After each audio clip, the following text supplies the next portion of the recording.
Isang magandang araw na naman sa inyo mga ka-JP Electronics. Ngayon naman ay may ibabahagi ako sa inyo about dito sa GMA for the box na walang power. Para tong video na to sa mga may GMA for the box na ganyan din ang trouble, walang power. Ganito talaga lagi ang nangyayari sa GMA for the box. Ganyan ang trouble niya lagi, nawawalan ng power. Gamit kayo ng tester dyan. Check nyo muna kung merong kuryente dyan sa may power outlet. Ayan. Nakikita nyo dyan sa video na may nasusukot naman akong 236 volts AC. So meaning, buo yung outlet. So bakit wala pa rin power in GMA for the box? Ngayon, naalamin natin yan kung bakit walang power yan. Ituturo ko sa inyo kung paano buuin yung ganyang trouble.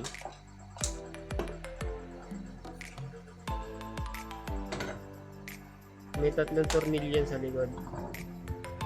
Bago nyo muna buksan yan, paalala lang, bubunutin nyo muna sa outlet para iwas disgrasya. Delikado kasi yan habang nagtatanggal kayo nyan tapos nakasaksak sa outlet, baka makuryente pa kayo. Kaya doble ingat po tayo bago mag-backlash ng mga ganyang unit.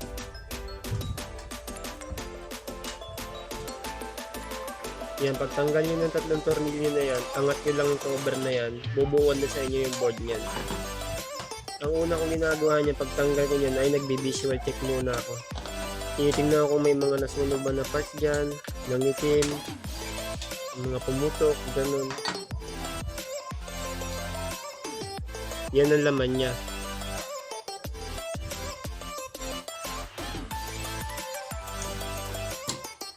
Ngayon mag-voltage check tayo para malaman natin kung saan ang trouble niya.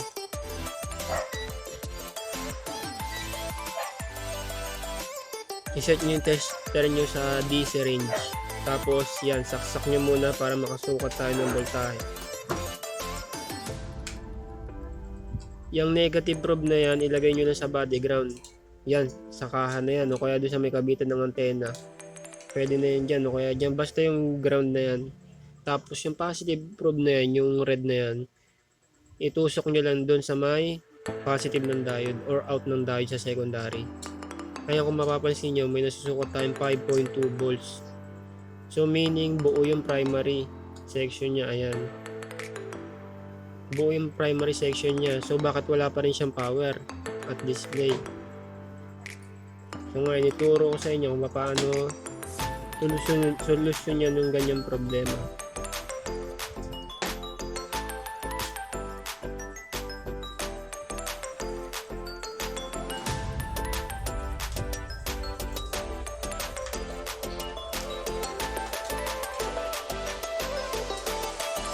Yan, bunutin nyo muna sa outlet.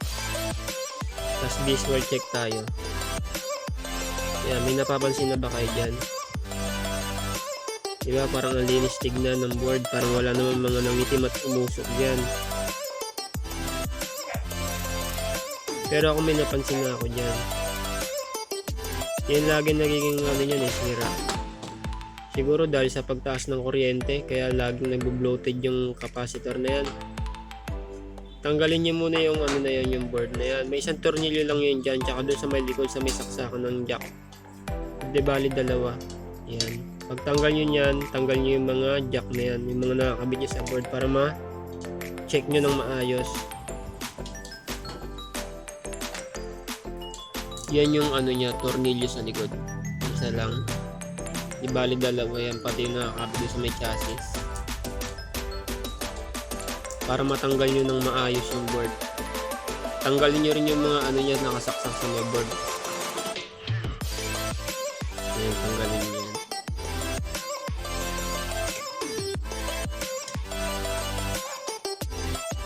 Yan, pati yung mga nakasaksak na iba dyan galing doon sa may display. Tsaka yung USB.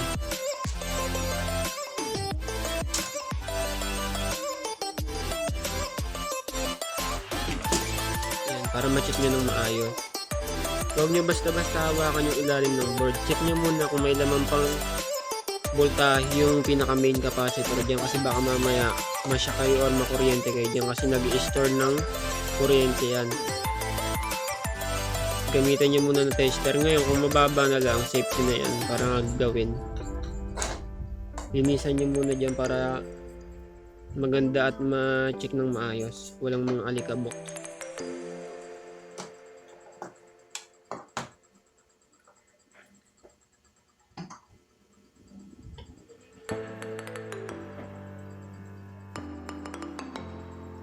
Ay, na-check ko naman dyan 9 volts na lang, so safety na yung hawakan, hindi na yan delikado.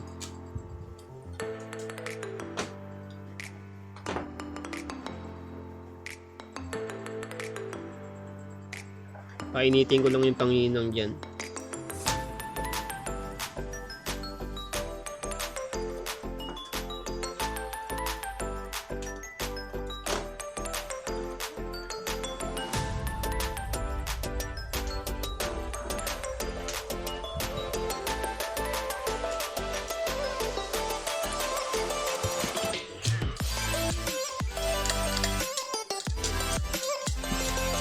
Yan, linisan ko muna yung nalagyan ng pinakahan niya para pagbalik natin ay malinis na. Para isang linisan na lang.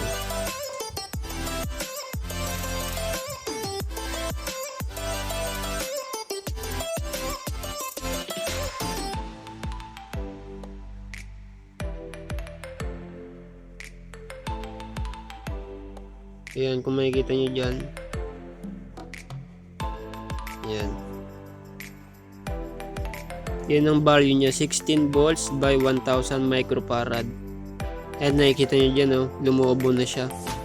Yan ang nagiging kadalasan trouble ng mga GMA for the box na walang power. Importante yung capacitor na yan. Malaki yung silbi dyan sa may GMA for the box na yan. Yan, pag nasira yan, talagang automatic nawawala ng power yung GMA for the box. Dalawa yan, yung isa naman yung maliit na sa tabi niya 10 volts 470 microfarad. Parehas yan ang papalitan natin ng bago. Yan ang lagi nagiging trouble ng mga GMA for the box na walang power. Yan, tanggalin muna natin. Lagyan nyo muna ng yan, tinggay ilalim para mabilis matanggal sa board.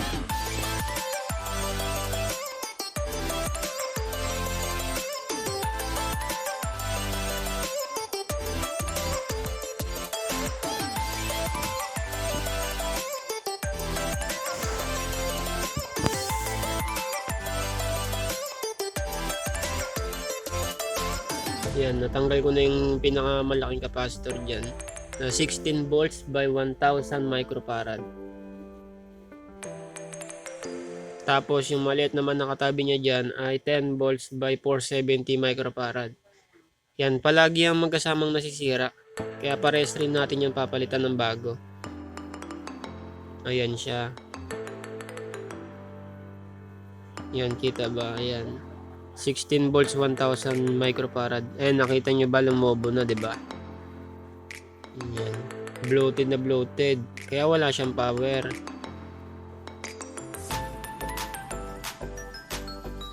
Yan naman yung isa, 10 volts by 470 microfarad.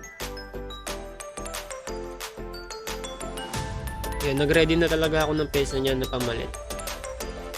Yan. Ayan, may indicate yan dyan sa may board na negative positive, may polarity yan. Mag-iingat din kayo sa pagkabit yan at baka mabaliktad. Yan. Gamitan nyo yan, soldering pump para matanggal yung mga lead dyan. Para mabilis na maibalik yung capacitor.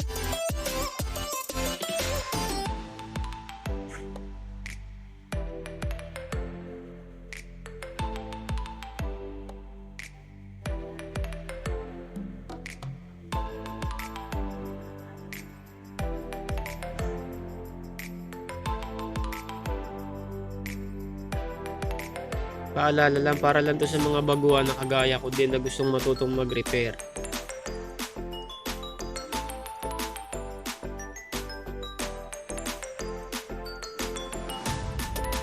Gusto ko lang i-share yung knowledge ko sa pagre-repair ng mga gantong unit.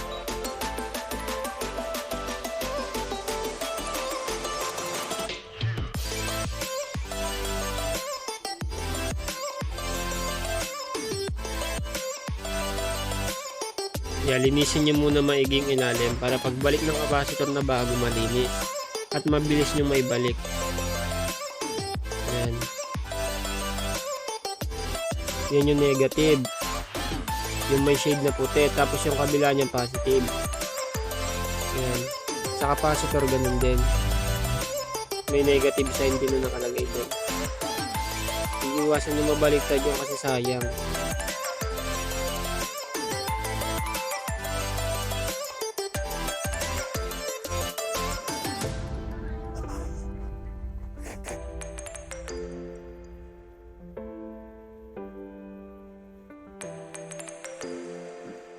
Yan, ready ko na yung pesa niyan para mabilis na lang rin mapalitan. Ngayon, ang diskarte ko naman sa pagre-repair ng mga ganyan GMA for the box kasi siguro pang-anim ko na yan ata na encounter o hindi lang. Puro save lang sila ng trouble, laging capacitor ang nasisira. Ngayon, ang ginagawa ko dyan, pinapalitan ko ng mas mataas na voltahe na capacitor. Mas mataas na volts. Di ba yung kanina yung stock niya 16 volts lang. Ngayon yung ipapalit ko dyan ay 25 volts. Wala namang kaso doon. Pero same value pa rin naman yung 1000 microfarad pa din naman. Kaya wala namang problema yan. Ganyan ang ginagawa ko dyan. Tinataasan ko lang para hindi basta-basta bumigay. At tumaba pa yung buo ng mga ganyan GMA for the box. Kasi pag yung dati lang rin ang ibalik natin yung katulad ng ganung value, may chance na bumalik uli yung trouble niyan at mag-backyard na naman tayo. Kaya ganyan ang ginagawa ko. So parang hanggang ngayon wala nang bumabalik na ganyan pag ginawa ko na yan. Tapos yung 10 volts kanina na 470, ang ginagawa ko naman dyan ngayon ay pinapalitan ko ng 16 volts 470 microfarad din. Same value pa rin. Mas mataas lang nun 16 volts. Yan ang ipapalit natin ngayon.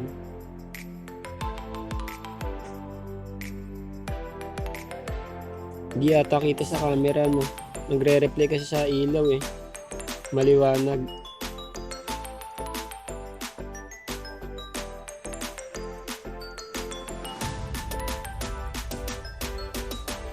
Yan yung luma, yung bloated. Nakita nyo ba yan? Nakalitaw na yung panlaman niya. Tapos yung bago, yan yung medyo maliit pero mas mataba. So ngayon palitan na natin. Yan, simulan na natin. Yan. Itong video na to hindi ko talaga kinat to para makita nyo kung paano yung step by step na ginagawa ko dyan.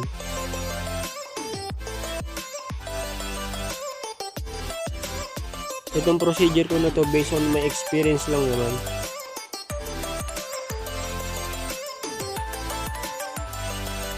Gusto ko lang din i-share yung knowledge ko sa pagre-repair ng ganito. Baka makatulong ko sa mga gumagamit ng GMA for the box na gusto rin magbuo ng ganito.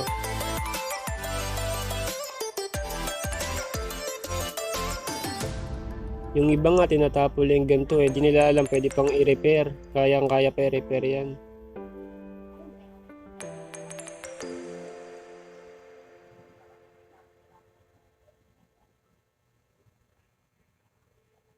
Yan yung 16 volts by 470. Yan ang ipapalit ko ngayon. Sa isa. Parehas ko tinaasan yung capacitor na yan para di na magka-problema.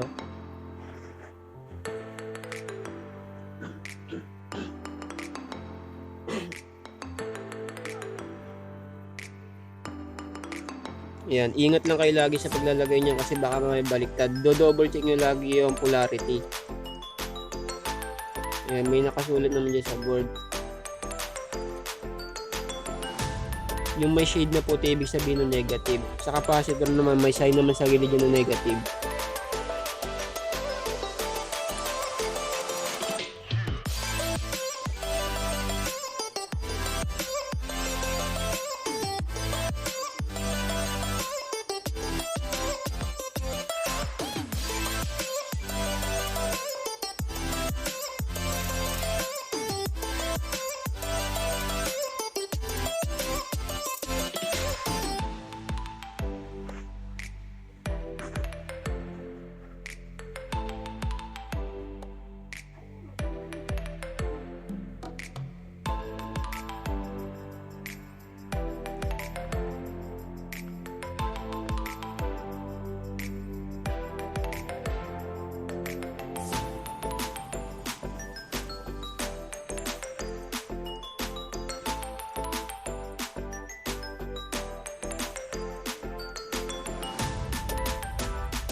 Yan, ngayon naman ay hihinang na natin siya sa board.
Linisan nyo muna yung board na yun bago nyo isalpak ulit doon.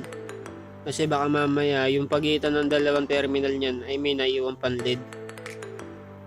Magkukos ng short yan. Sayang yung trabaho nyo, baka lalo lumala yung sira. Kaya linisan nyo muna maigi.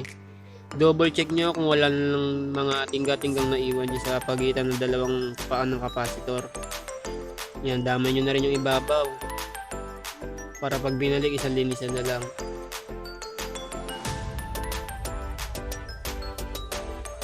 Yan na yung pinalit ko, yung dalawa na yan sa tabi ng transformer. Mas mataas na yung dalawa na yan kumpara sa stock niya. Mas matibay na yan.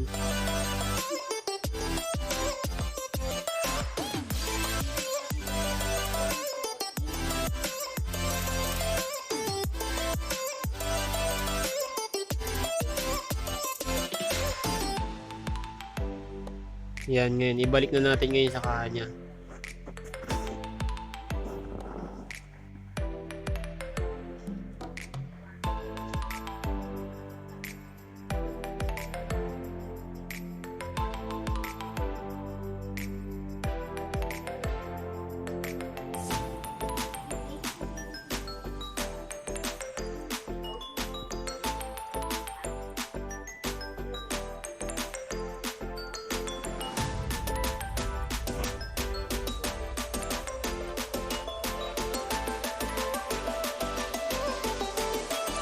Yung balik nyo uli yung dalawang tornilyo yung tinanggal nyo. Yung isa sa may nakakapit sa board, kaya yung isa dun sa may likod, sa may saksakan ng RCA jack. Ayan.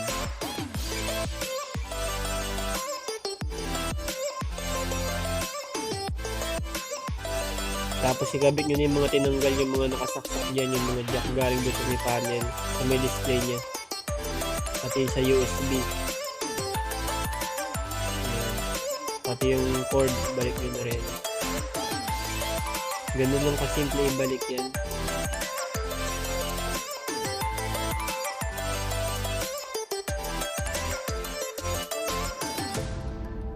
Yan. Bago nyo muna isaksak, double check nyo muna kung wala bang mga nagdikit o yung may insulator yun sa ilalim, may yung parang pinaka-plastic nya. Double check nyo kasi baka mamaya dumikit sa may board yan, sa may chassis nya. Baka pumuto, kaya double check nyo maigi. Ayan, di ba kanina wala ng power yan. Ngayon saksak natin ngayon, malalaman natin kung magkakaroon ba ng power. O, di ba? Nagkaroon na siya ng display. So, yun lang talaga yung nasisira sa kanya kadalasan. Yan ang kalimitan sira niya, dalawang kapasitor. Isang 16 volts by 1000 microfarad, tsaka isang 10 volts by 470 microfarad. Ayan, kung makikita nyo sa video, may indicator na red na, tsaka mayroon na siyang display. Kumpara sa una kanina na wala talaga siyang power kahit ano, kahit display wala, kahit indicator wala. Ayun ngayon, makikita nyo dyan, okay na siya ulit. Naka-green na. So, okay, naging successful yung pagre-repair natin sa ganyan. Yan lang ang nagiging trouble niyan. Sana makatulong ko sa inyo. Basta palagi magtandaan, mag-iingat sa pagre-repair. Laging nakabunot pag nag-troubleshoot kayo. Lalo sa mga baguang kagaya natin. Para iwas disgrasya na din. Yan yung pinalitan ko. Yan yung luma.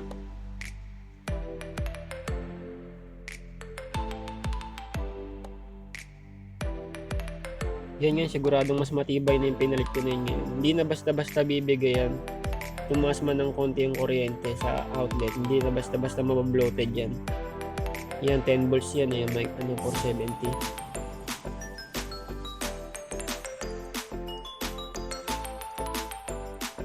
Yun yung mga sira.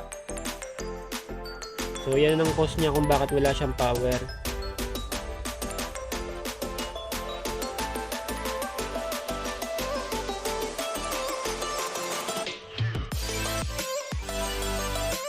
Ngayon balik na natin yung kaha. Bunutin nyo muna sa saksakan bago nyo ibalik.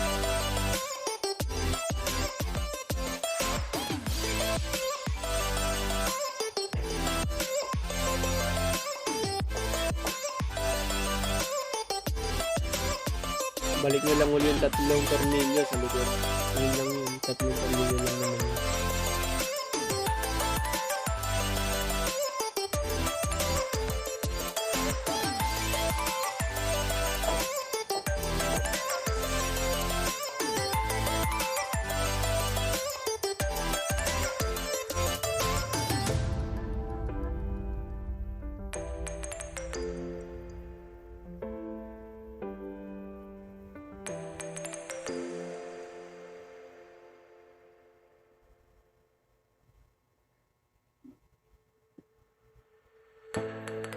Yan, tapos na. Ganun lang uli yan. Ganun lang kadali ibalik. Ayan. Power on natin. O, nakita nyo, diba? May display na. Tapos nag-green na rin yung indicator nya. Okay na. May power na siya. Yun lang. Sana nakatulong sa inyo yung video na to. Maraming salamat.